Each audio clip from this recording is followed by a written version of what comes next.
আমাদের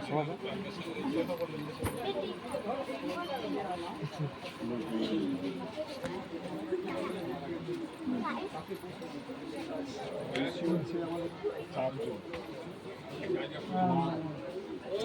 বৌমা, তার মা, তার বাবা, তার ভাই।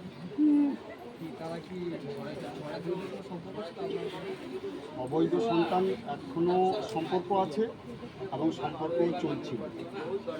তা যখন আমার ছেলে জানতে পারে তখন ওদের দুজনে বিবাদ হয়।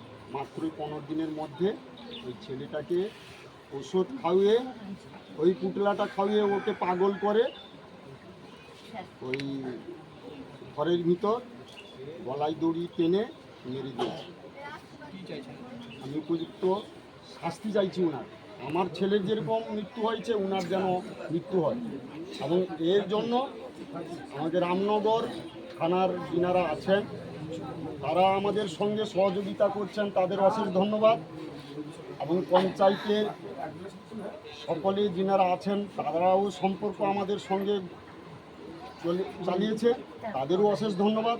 এবং প্রত্যেক আমার চন্দ্রপুর পাটনার প্রত্যেক গ্রামবাসী আমার সঙ্গে সম্পর্ক চালিয়েছে এখনো পর্যন্ত, তাই অশেষ ধন্যবাদ। আমার নাম সুবল চন্দ্র দে। তাই ওই ঠিক আছে।